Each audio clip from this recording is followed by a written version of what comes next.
Right on.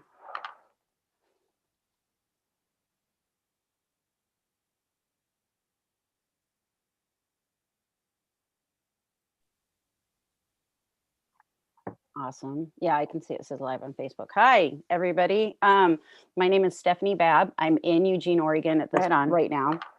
And I am joined by Jay, and I'm going to let her introduce herself in a minute. We decided to go ahead and, as much as her and I talk about everything that's going on, and hi, everybody. I feel it's. My name is Stephanie Babb. I'm in Eugene, Oregon at this right now. Situation in general around and Eugene, and then joined by Jay, and I'm going to let her on a broader scale. In a minute. Jay's lived. We decided to go ahead and, as much as to a bit, to some extent, but in regards to police brutality and Black Lives Matter. And these are the things, the experiences that we've had, and kind of what our point of view is coming from where we and what our experiences are. So, Jay, do you want me to go ahead and talk how I met you, or just introduce yourself first, though? So I'm Jay St. James online, and I am currently in Nevada. I used to be a resident of Oregon, so I've got a little bit of history there, and that's actually where I met Stephanie. Okay, so how I met Jay is we're in Eugene, Oregon. There's a broad community, Black Lives Matter and Black unity in the groups around here of activists, and I think that's really important to note that they are important, and the activist community is very important for what they do with BIPOC community, and so anyway, let me get this clear for a second. Okay, so my brother was shot and killed by Eugene Police Department in March of 2015. So for the last 5 years, I've been fighting for, I started Brian's Bill. I've been working with groups across the United States. I do a worldwide podcast with some of the most prolific activists across the US of all nationalities. In regards to police brutality. And what we do is we provide a platform for families to tell their stories, because that's the one thing they don't get to do. They get shut down, and they get criminalized, and they get marginalized. And what I have found personally is that in that community, we find strength in each other. And it's incredibly powerful. And it's an ongoing struggle. And it's something that we have channeled our grief into activism. So having said that, here in Eugene, so my brother's trial was in late February, and we lost, and I didn't expect much else. And then March 30th, went into COVID. March 30th was my brother's 5-year angelversary. 5 years since his death. And then March, April, May. And then in May, and then after George Floyd was killed, the riots, on May 29th, there was like a riot down in Eugene that I went down and was there for. And then the Black Lives Matter March. And that's where that was so powerful. But it was also made very clear that since my brother was white, that I get it, Black Lives Matter. I totally get that. But I was also very just happy because this was going to bring acknowledgement to police brutality. Anyway, so Eugene, I wanted to help or offer my experience or anything in any way that I could. And it's not welcome. And then I saw some posts that Jay had made, and I was immediately struck and drawn to her and her situation. And so with that, and I reached out to her, and I'm so grateful I did. So with that, please tell what you're comfortable telling.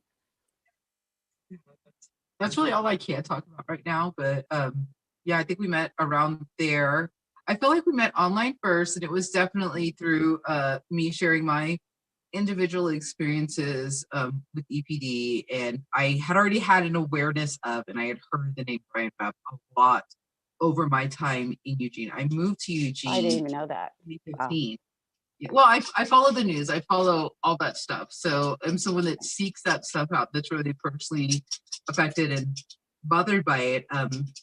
Because I grew up in Detroit and Atlanta, so I dealt with some of the rougher cops as a kid. So I always pay attention to how safe an environment is for me as a Black person, and as a person that's going to have to interact with cops. So those are things that I look at each time I move.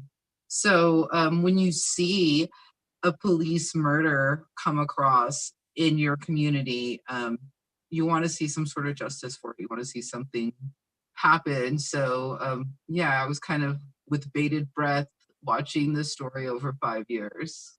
Wow.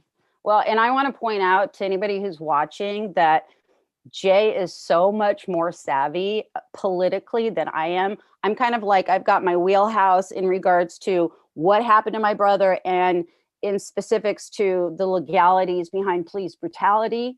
And then with the group and the women that I work with and the families across the US. But when it comes to like being smart about stuff in the moment, Jay's the one I always kind of refer to, and I get her opinion because I trust it. And you are able. Jay was actually in some of the the regional activist groups that Sandra Bland was in. And Sandra Bland was killed by police, or she died in custody, and which is one of the reasons why I'm very concerned about the recent shooting here in Eugene, and what's transpired over this weekend. And so, I want to be respectful to the family. I just saw that Ibrahim released, he posted on Facebook about Muhsin Sharif, the wanting witnesses to come forward. I don't remember exactly what day that was. I've been working a lot, so they kind of. He was shot on the 30th, so it should be 7 days ago now. Yeah. Okay, thanks. Okay. I just know that I heard about it a little bit later, and so I went down to. It was in the Whitaker area here in Eugene, and on Madison and 2nd, and so it was like hours after the fact. But I went down there and did live stream and talked about it, and. Wow. IDFIT was there. So IDFIT is the internal, or I always say internal because it is all internal, but they mean interagency deadly force investigative team. So when I saw everything marked off in the police ribbon right there, and I saw that IDFIT was there, my assumption is that he was dead. And that's usually the protocol in those situations.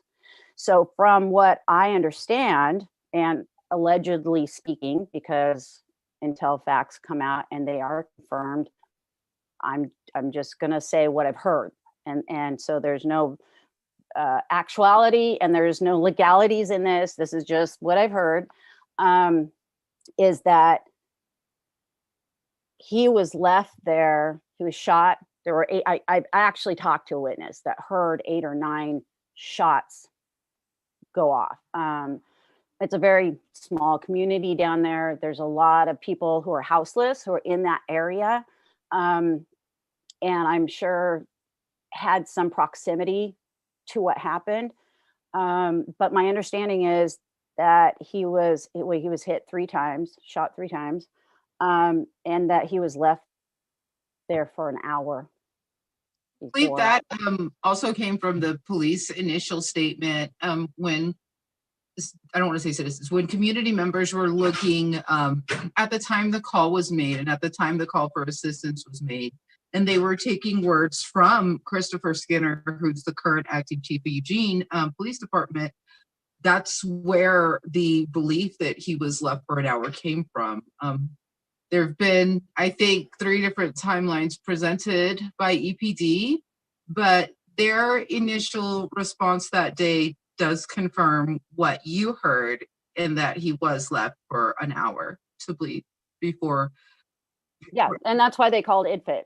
And that also That's why they matches called up it with, previously when they had shot, my close friend Charlie Landeros, they left Charlie out to bleed. So that does match, unfortunately, what we've seen with the EPD before. right. Oh, absolutely.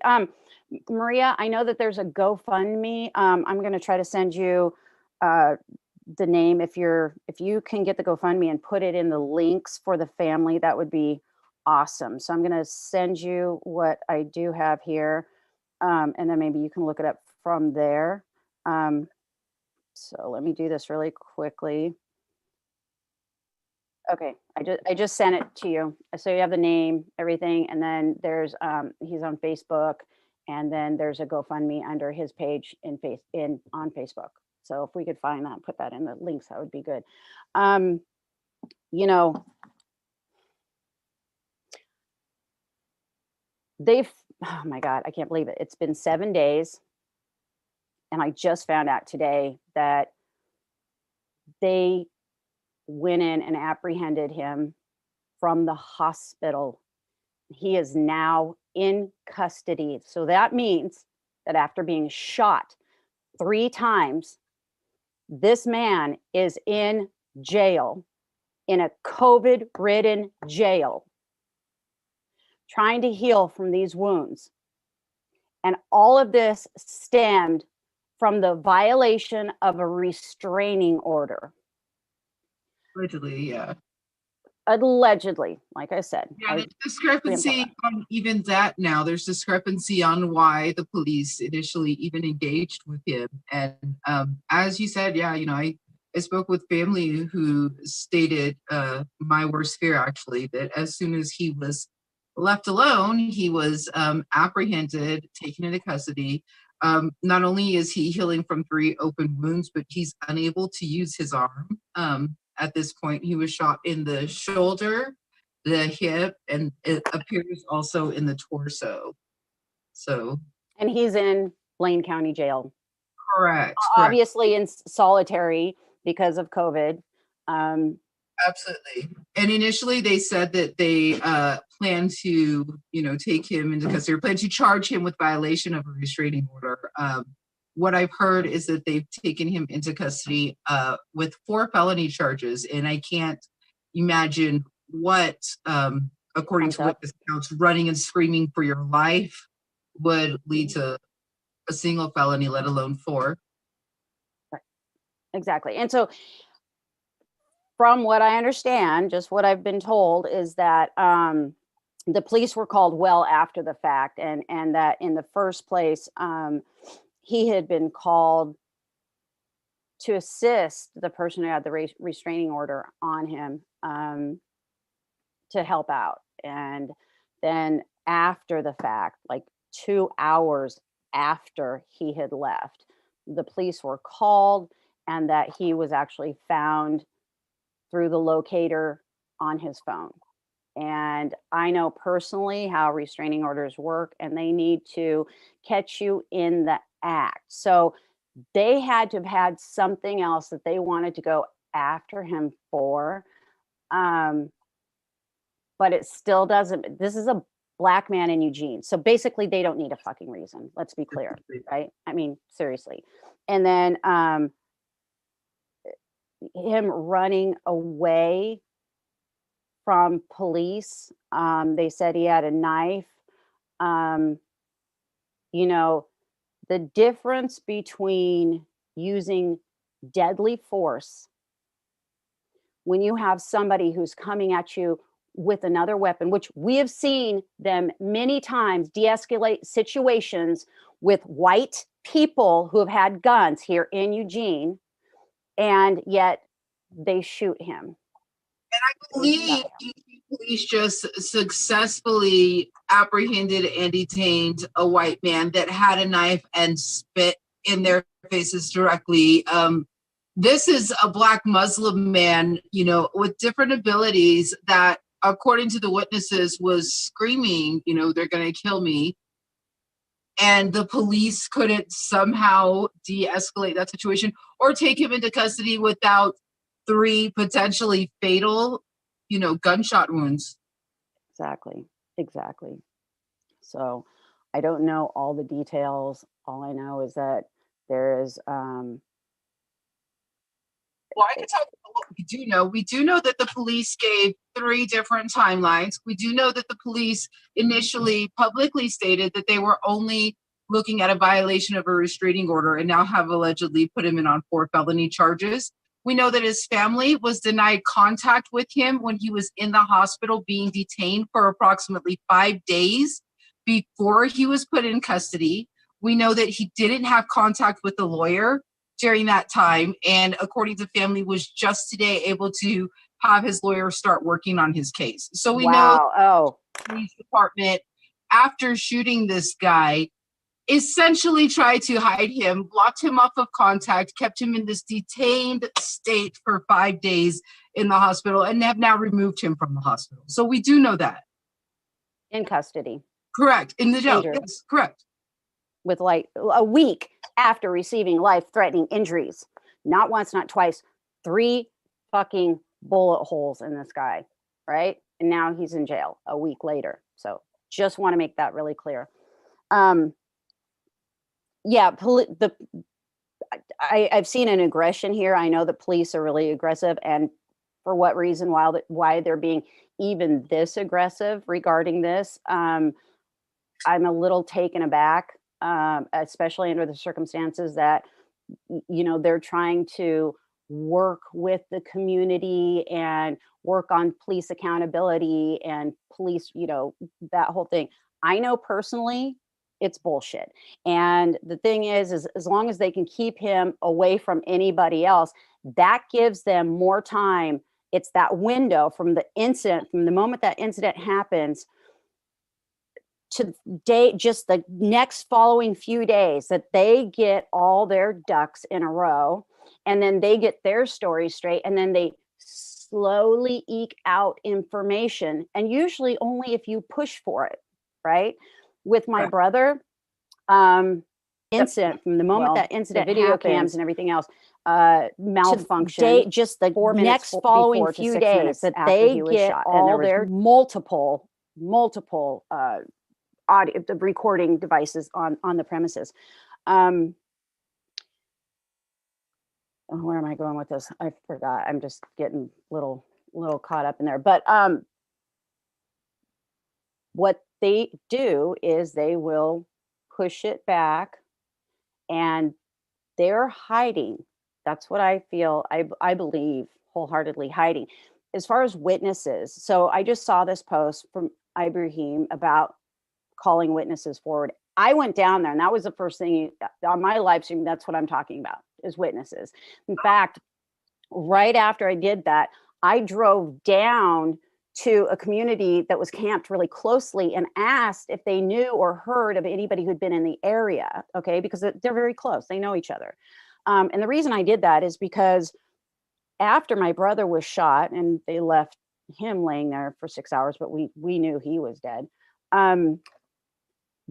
The neighbors, I went over all in the IDFIT, okay, and which is the interagency. So you've got state police, you've got Eugene police, you have the sheriff's office, you probably have Cottage Grove, Springfield, all these differing agencies coming in, and that's their big investigative team, or just other police. From a 15-mile radius? Pretty much, yeah. Junction City, Cottage Grove. I've got stacks. I mean, hundreds of pages. Okay, and but the neighbors knew my brother. They were friends with him, and they reached out to me personally and said, we haven't been given an opportunity to tell them what happened. And at that point, we were all under the assumption that if we told them the truth, that everything would be okay, because we're stupid fucking white people for the most part. I mean, we just thought, you know, oh boy, this will work. Well, it doesn't. Okay. And when I started reading over the reports, they glossed over so much stuff. And the accounts that were around there, of what the witnesses saw. So there is one thing in particular, and this is something everybody has to be careful about, you know, is that 3 years later, I'm just organizing some of my brother's my case files, and I come across a little post-it note, and I'd written, you know, go to the grocery store in the corner, and then I wrote, Tom Adair said he didn't have a gun! Exclamation mark, exclamation mark, exclamation mark.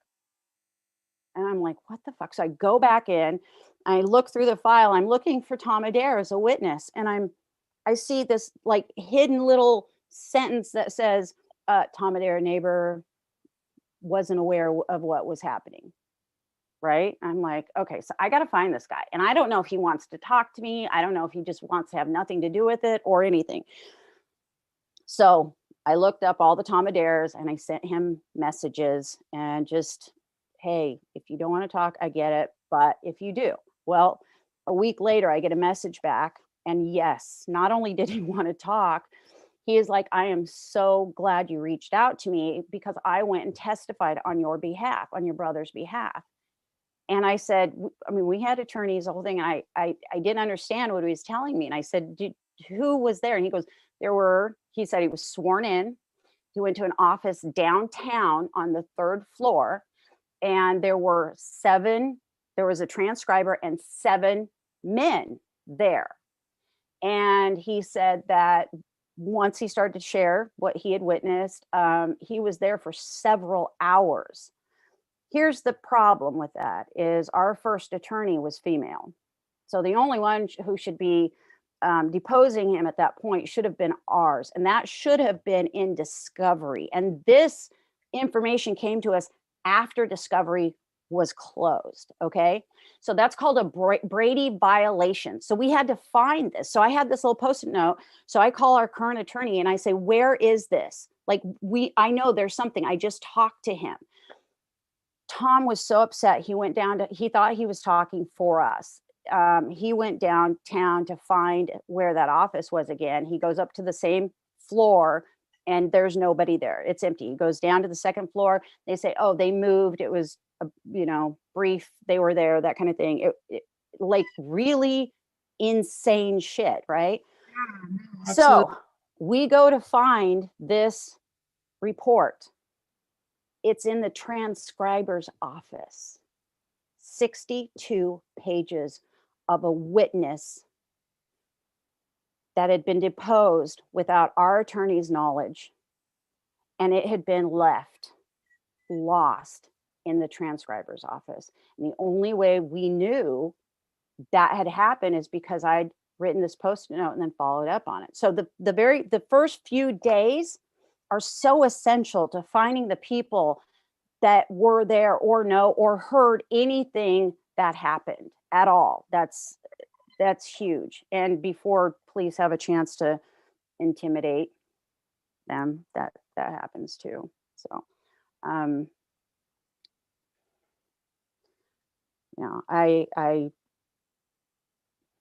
don't know where to go from there.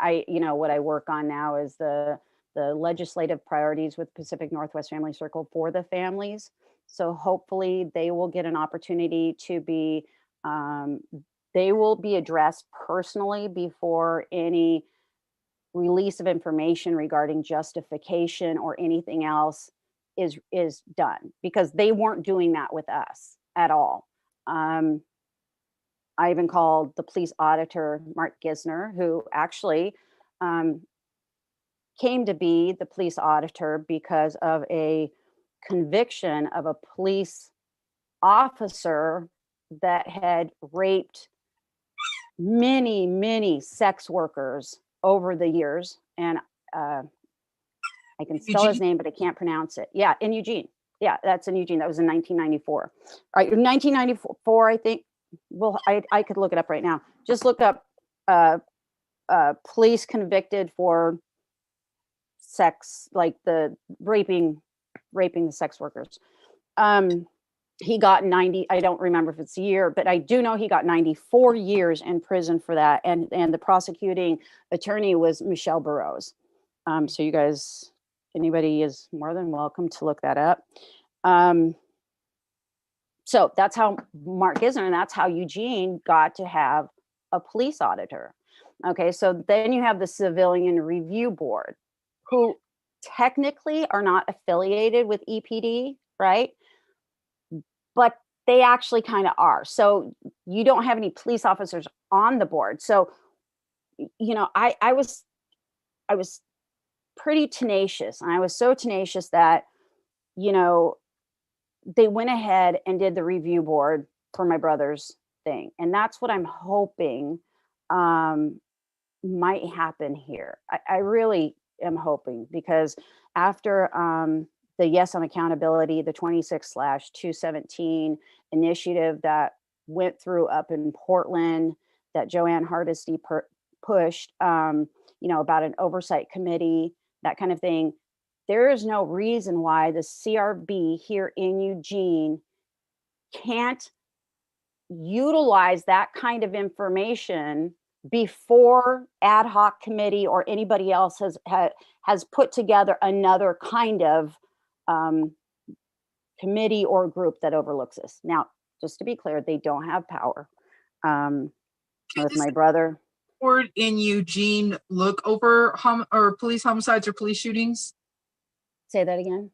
The Civilian Review Board in Eugene, do they have the ability to look over police shooting? No, Okay. actually, they're not supposed to. Okay. Yeah. My brother's case, because it was so high profile, was the first case, not only in Eugene, but in Oregon and many other states. I have yet to find another state that a Civilian Review Board has reviewed a police shooting. And that's because of the laws of qualified immunity.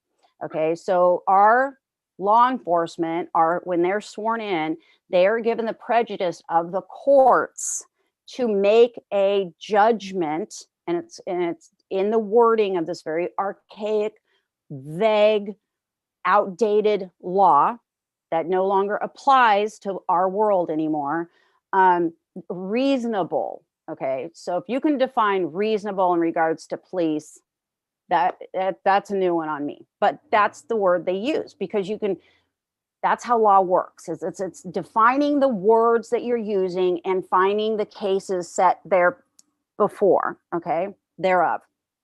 Right, and I know that with qualified immunity specifically, it's not like with the rest of the law, what a reasonable person would feel in that situation. They specifically do not take into account what a quote unquote reasonable civilian would do. They just look at that police officer and, you know, in this 1 millisecond, is there possibly a reason he should have shot? Oh, totally. And to add insult to injury, you know, we talk about training, policy, and protocol, which, you know, I went over ad infinitum when I was putting together Brian's bill. What they don't publicize is the fact that police go through can go through trainings, private trainings, seminars that aren't sanctioned. Okay. So there is one in particular, Lieutenant Dave Grossman, who is a retired psychology professor from West Point, that teaches killology. All right. And I'm getting a line in there. Killology. So killology is a philosophy that if the police officers don't feel fear, it's not to hesitate to shoot. You feel the fear and shoot, because that goes in with the wording of qualified immunity. All right. So this guy is the #1 trainer of police in the United States outside of the departments themselves. He was just in Spokane. He was in Sacramento before that. I talked to Chief of Police Chris Skinner.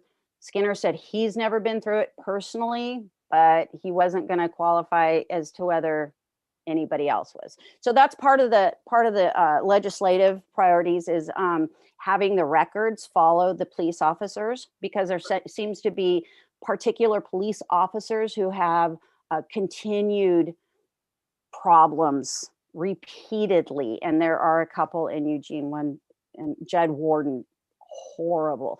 But here's the thing, when you go to look them up, a lot of times you can't find it. So if you find information on a particular police officer, record it and get it offline, like hard record it and then put it somewhere.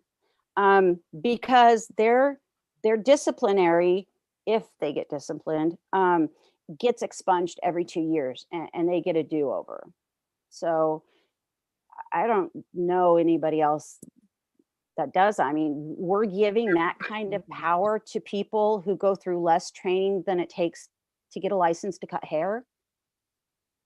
How is that a reality in our world today? I don't get it. The reality that we see is because of, liability, because of legal liability, people will start to cater their fields to kind of working around the law or to working just within the law. So you see things like killology rise because it makes good financial sense. It doesn't make good sense for the society. It doesn't make good sense for the people, but it makes financial sense for them to be able to say, with no waiver, that their officer absolutely built fear. How do they know that? Because they trained them to, So Absolutely. we don't have, we don't have humanity in business decisions, in the US. So that is an amazing point. And that actually leads me to the point that when we're talking about mental health crises and everything else, and we're talking about Cahoots was there the day my brother was killed. They weren't allowed to interact with my brother, although he was still on the phone with his VA therapist, and had already talked to a police negotiator, and been to the door many times. He wasn't allowed because they knew he had weapons inside his home. All right. Because his roommate had already come out and said, well, yeah, he's a veteran. Of course he did. It's Oregon, of course he did. Come on, man. So here's the thing is that's limited right there. And that's what Brian's bill kind of addressed. But back to the money part and the revenue is there are programs in the United States that work incredibly well for the first responders, the crisis response teams. And what happened was they lost so much money. They were dealing with it so well. Look up the Memphis model. I'll try to put this in the links after we're done. The Memphis model, and you can look it up on OPB. It's amazing. It literally took 8 cops who wanted to be trained, an extra 40 hours of training, and they're the ones who consistently deal with more of the mental health cases, because they're normally really repeated a lot, because we don't help our mental health. Let's get real. Stabilize and send them back out. So right. You do see this in people over and over again. And it has nothing to do with, attention seeking or anything like that. It's a lack of resources. That's it. A lack of resources. Exactly. So the Memphis model works really well. In New Jersey, they had a town that completely overhauled the entire everything, and got rid of all the police, and they became more publicly oriented, and they started to get to know. They hired veterans, they hired other people, and they had a different tone and different philosophy for how they addressed policing. It was a kinder, like, community oriented. So when we hear the words that have been propagandized over us, I don't even know if that's a word, protect and to serve, I want to make something really clear. That is not a job requirement. That is a slogan. To protect and to serve is a slogan. So, that doesn't leave us with a lot. And just watching what's happened with Musin in the last week, and all the work that I know so many people have put into trying to change the way police deal with these kinds of situations. And I'm seeing completely the opposite here. I actually see more aggression. I'm seeing more secrecy, yeah, less transparency, and more control. And it's frightening, because it just seems like they're flexing. Eugene police are flexing, and they're like, "Oh, you guys thought you did this? Well, Right. let's Here's just your be felony. clear." Like, get out of this. Yeah, exactly. Yeah, you leave your community member unattended for a moment and they will take them, and for felonies. Yeah, it's like, who's going to stand by you now? So Right, exactly. And that is so huge, is that the victims and the victims' families need to be embraced. They need to be supported. They need to be okay. Having said, I'm going to just, like, the victims' families and what they go through. All right. So technically, victims' families are not considered victims in the eyes of the law. I went through the training of the DA's Victims and Witness Advocacy Program back in the day. I was a social worker for years. And they're not allotted counseling, compensation, or given a court liaison. Call them the three C's, I think would be pretty basic. Instead, they're associated with criminality. And so the families of these victims are really kind of put into a corner of not being able to do anything, because you're not only dealing with this traumatic experience as a whole, a huge family, you're dealing with media, and you're dealing with the community, and you're dealing with the police. And you you end up feeling like you need to defend why your loved one was shot by police, which is leads me into the fact that the families I've worked with, I've advocated for, they come from two separate camps, and I've learned a lot through this. Black families are so accustomed to being oppressed. They know it's messed up. They don't ask or explain why somebody in their family was shot. They come together, they unify, and they fight. And they don't blame, because they know their loved one didn't deserve to get shot, or a restraining order, or anything else. It doesn't make sense. Whereas white families, and I know this is like a buzzword and people react badly to it, or phrase, the white fragility, the white families I have reached out to will pull back, and they tend to isolate, because the family isolate and withdraw, because the families associate, because once the families of people, loved ones killed by police, they get associated with criminality. And so if you're white, you're like, it's just this cultural, like, you're not supposed to,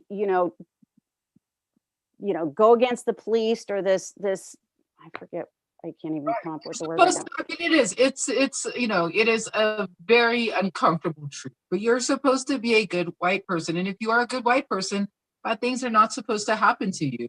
It might happen to people who are unhoused. It might happen to people from other countries, things like that. But, and then when I haven't lost an actual family member to, police violence, but I can't imagine when that then happens and the state and the police attack, not just the family member that was shot, but the parents, they must have been raised wrong. The spouse, well, their wife must not have entertained them enough. When it attacked, everybody at once, and for some white families, I imagine it's their first real taste of being publicly crucified and criminalized together during a time of mourning. You know, it's, of course, it seems to me like it would be a natural reaction to just want to recoil away from that however you can. Yeah, but that's the sad part is the families I've met, like up in Portland, and I've spoke with in front of like the crowds at Critical Resistance and everything else. And so when, you know, I'm speaking in front of this entire park full of Black people, I'm like, what do I have to say? And my group, my family are saying they need to see it from people like you, because then other people are going to step forward. They're going to feel more comfortable, and people are going to realize this is happening. And then maybe we can all unite and come together and do something about it. And that was so powerful for me because I didn't want to overstep those bounds. And you can see that when in the like the YouTube videos from like 5 years ago, right after my brother died. I mean, DA Alex Gardner stepped down from office 2 months after my brother was killed. The chief of police, Pete Kearns, announced his retirement within a year. And so you're dealing with a new, like Chris Skinner and Patty Perlow. These guys haven't dealt with a high profile shooting necessarily. Okay. And so they've come in after the fact, and they came in by default, more or less. All right. Now, they did do a lot of, what's it called?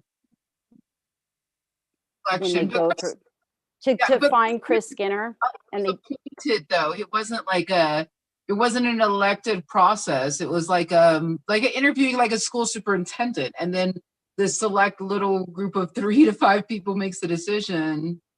right. That's right. And but here's what Eugene does. Okay. So Patty Perlow stepped in for Alex Gardner because he stepped down and took a job at a significant lesser salary. Okay. But when it came to replacing the chief of police, they had the community meetings, and they had narrowed it down to 3 candidates. Okay. And so they opened it up for the community to come in. The 3 candidates said their spiel, and then we were allowed to, you know, put in questions and everything else. And I went to all that shit.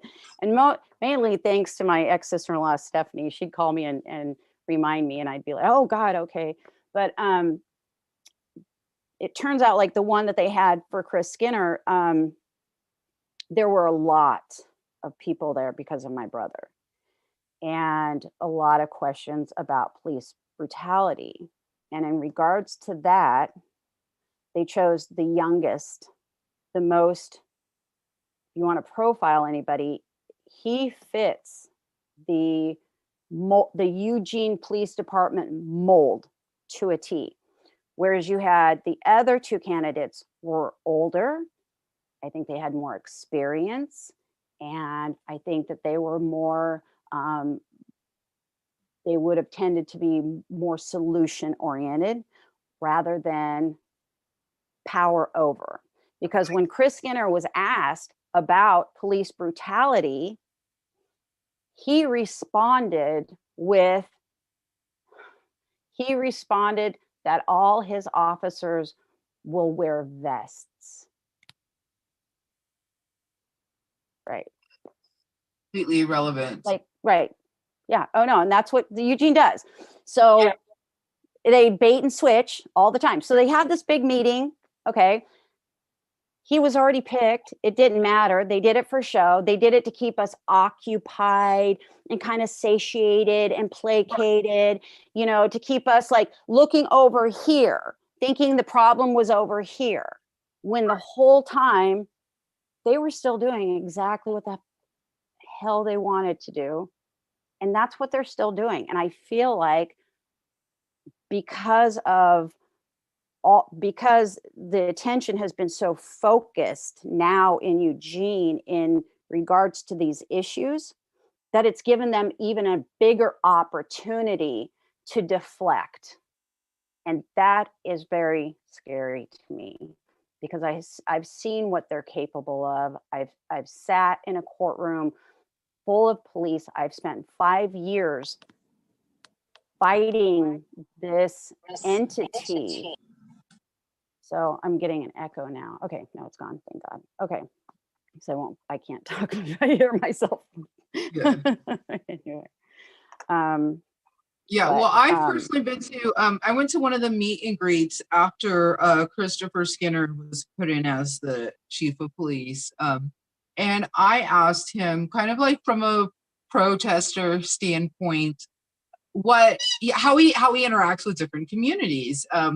He told me directly that he feels that citizen infiltration gives him better information than forming relationships and having conversations. I mean, so he has very openly, publicly stated several times that he's not a person that wants transparency or wants this new model.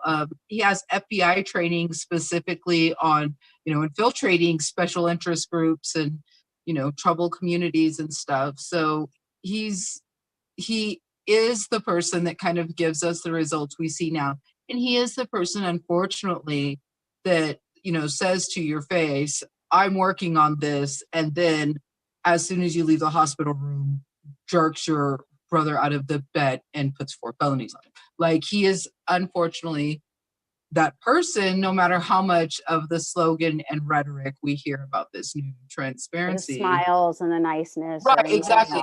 The ad hoc committee, it has people from the Human Rights Commission. People from the Human Rights Commission are appointed from the top down. They don't need to say on things. We've got people, Mo Young specifically, who has been, on a county committee forever, who thought that measures were good enough because that's all the progress we need is statements saying, Lane County doesn't discriminate, when there's no ability to enforce it and there's no measurable way to identify cops discriminating and stuff. That was a very public conversation that happened when Lane County passed their resolution, their anti-hate resolution. But does it mean that there's any group within the city or within the county that can, put input into the police, or that can say, you're doing this wrong and we want you to stop and actually get results? No, it's resolutions, it's speech. They don't have any teeth. And we're told, in the Pacific Northwest, we're told, just hold on, we'll actually give you some justice in 20 years. Just hold on, we'll actually give you some justice in 20 years. And the people in Eugene specifically that have been telling us this and that are comfortable with this are the people that got appointed to the ad hoc committee, which apparently does nothing more than meet, talk, and then make suggestions, but doesn't have the ability to do anything. It's nothing like what the resolution was put forward. This ad hoc committee also came with putting officers back in the schools, which the school board voted and said that they wouldn't do. And we have this, moderate Black group who's telling everyone to go, voice your support of this, voice your support of this. Like, has anyone read it? Because it's nothing like what we wanted. We don't want the same people making the same decisions, because now we have somebody who's visited our community, a Black, Muslim, differently abled person that was shot, and we have no accountability from the police. We have, the largest Black organization jumping on it a week late. This is what we've got. And the police brutality community across the United States is, picking it up. Yeah, that's right. That's exactly. Oh my God, you just hit on so many things. It's unreal. So, yeah, okay. The peace officers, exactly what you said about the police being in the schools. The person who actually runs that is Chief Skinner's wife. Okay. Yes, it's Carrie Skinner. It sure is. Yep. And not only that, that means, and Jay pointed this out to me, that means the schools, to have police inside the schools means that they are deputized. If they're deputized, they have access to information that normally they wouldn't have. But they have access to all the students' information. And if they have access to all the students' background and information and files, then that means they have access to the parents as well to some extent. So really, really invasive and fucked up. Seriously. But as far as like... They specifically turned the school districts or sanction them as police departments on their own. And we see this in LA, which we think of as this area that has all this police violence, it has this really bad police force and stuff. But then you see the same model used in Eugene. So there's the LA police, there's the LA County Sheriff, there's the LA School District that is a whole police association of its own.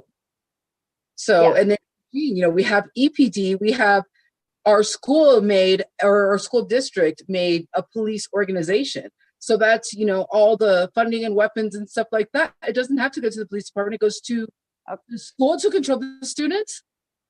Okay, so then we get to the militarization and then why they're militarized. And so we have to go back in time a little bit. I know we're covering a bunch of shit, and there's so much that I haven't said that we will get to. We will get to. But the 1033 program. So I've been talking about that for the last couple of years. It's a grant, and it's given to police departments. If they refuse it one time, they don't get it anymore. They're not qualified to re-enter the grant, so they don't want to do it.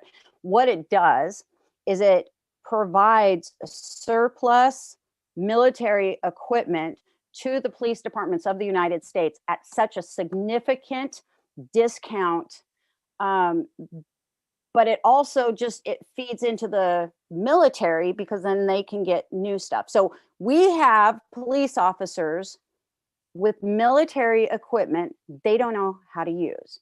So Will Stutzman, the police officer that killed my brother, was standing inside a Bearcat behind a 2.5-foot steel turret lid. Okay. And he was saying he had to lean all the way around, and he was less than 75 feet away from my brother coming to the door repeatedly. He had to lean all the way around to shoot my brother when he came to the door the last time. He said he didn't know that he'd be protected by that lid, that he was in fear of being shot himself, right? So this stuff is insane. And so back to what you were saying about Skinner and being transparent. Thank you for bringing that up, Jay, because I forget. Oh my God, I just forget this stuff, and you're a lot better at keeping track of it.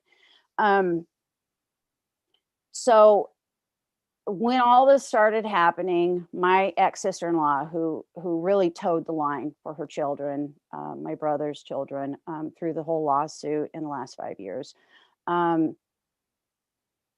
wanted to do something, and wanted to make a difference. I tease her a little bit about it, because it's very much a like a white privilege kind of thing. She just calls up Skinner and says, "What are you going to do for the families?" And leaves a voice message. And he actually the secretary actually called back, which she didn't expect. So then immediately she calls me. They set up a meeting, and then she calls me and is like, "Are you going to be there?" And I'm like, I don't want to fucking talk to him. I really don't. But I'm not going to leave her hanging. And I'm thinking, hey, this might be interesting. Whatever. What the fuck? I don't even care. There's nothing to say. I don't know. I just know that he's not going to do anything. So for me, it was like, I felt like I owed it to her. I really did. So I went. He didn't expect me to be in the meeting, the Zoom meeting that we had. I was very clear. His things malfunctioned, the Zoom. So the video stopped, and he had to take a break, because obviously he was checking with the city attorney, like, hey, Stephanie Babb's on this. And so then he comes back, and, my ex-sister-in-law, love her to death, her name's Stephanie too, had these questions for him. Like, what are you going to do for the victims' families and that kind of thing? And what are you doing in general? And that's when he had said that he had come up, that he was trying to shoulder tap, is the word he used, the organizers here in Eugene to make a committee of minorities in Eugene, BIPOC, the BIPOC community, to be a special committee to give information and advise city council and EPD. And then, Intended, you know, what? did he say, or did he say if What's he that? intended for them to have any power? Oh, fuck no. Oh, Okay. No, hell no. He didn't intend for them to have power. And um, so I told him about, I'm like, well, yeah, they're not, they don't want to have anything to do with me either. So whatever. Because he said they wouldn't respond to him. And I'm like, they don't want to have anything to do. I said, I was down there, May 29th, Friday night, that kind of thing. And he goes, oh yeah, I was too.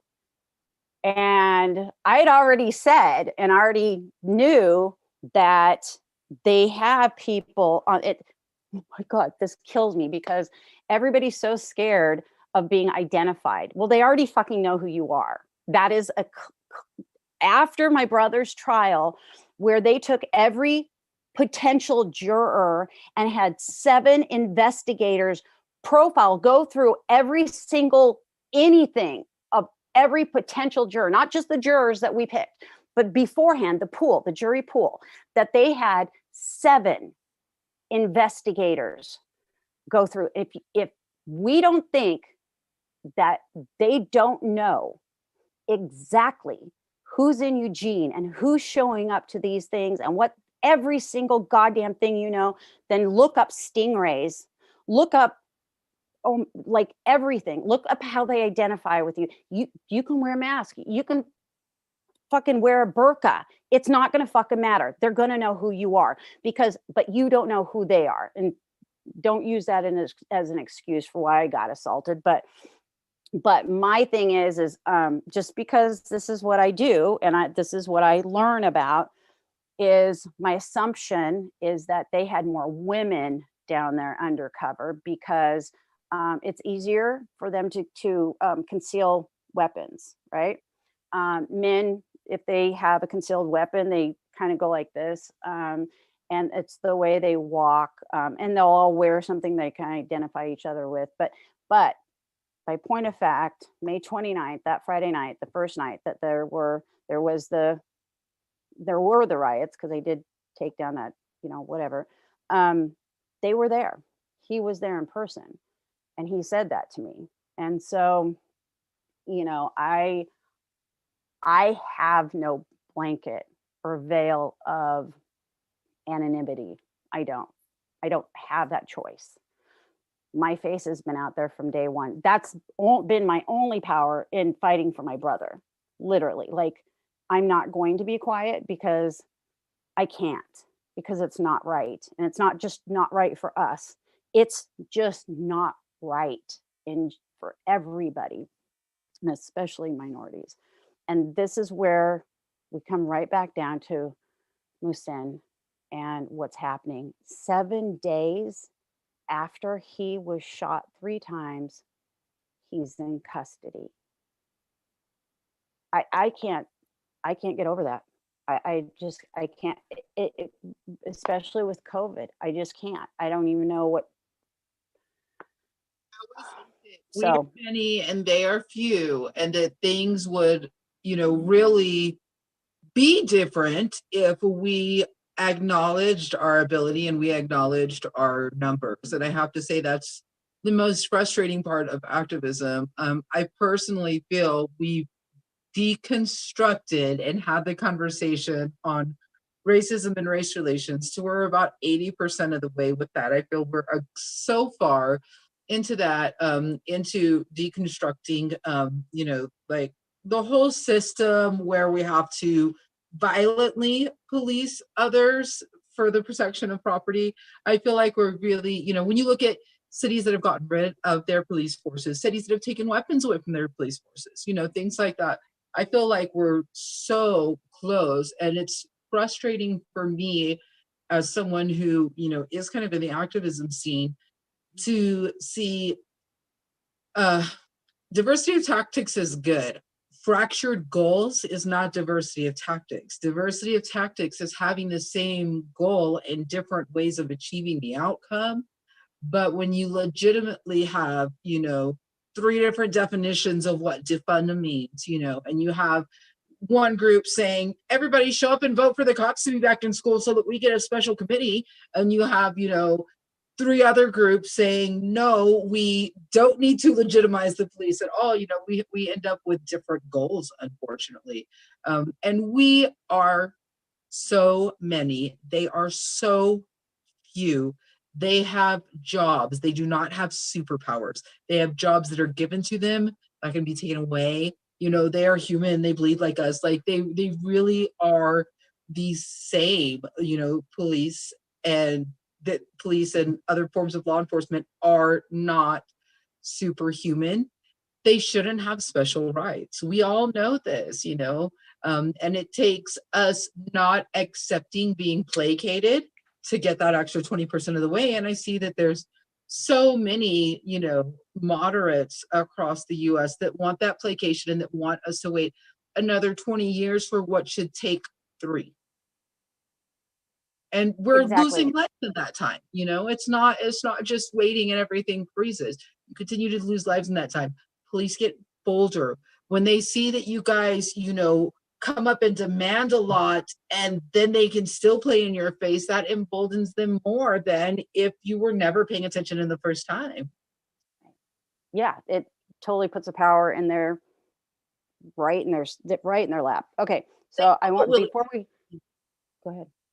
Oh, they'll know what we accept. Yeah, this is why I always refer to you, because you are a lot better at this. Because Jay's been an activist forever. I came upon this because they shot my brother. That's why I call myself a reluctant activist. So I don't have the knowledge that like people like Jay, that you've been doing this and you understand it on a layered level, on a deeper level, that I have no perception. But here's what I want to say this before we wrap this up, because I just noticed it's past 3, which is fine. But I posted on my Facebook thing, and I'll try to put a this is just one of the things, Oscar Urbana, and this is at a post, Protect Our Stolen Treasures. Yolanda McNair is one of the founders, and she's on the podcast that I do. She's from Detroit. And her daughter, Adacia Miller, was shot and killed by police. But they have that the reform bills up in Washington are happening. I've posted, I don't know if that's going to be too bright or not. I posted it on there. I'll try to post it in the links. It's just, it's important if this goes through. I know that there's been the bill 292 down in California, and this is all before George Floyd was even killed. And then up in Washington. And so, but we can address those next time, because there is still a lot to cover. So I'm so glad you did this with me. I am so glad, even though you're in Reno. I miss you. Okay. All right. So you want to call it? Do you have anything else to say?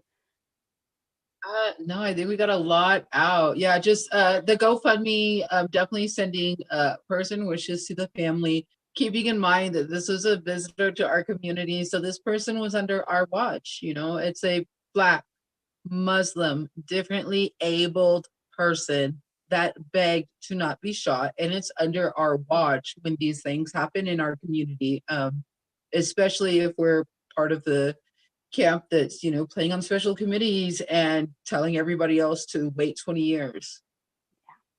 That's well said. Okay. All right. I'm going to sign out and leave it with that. Thanks, you guys. Thanks, Jay.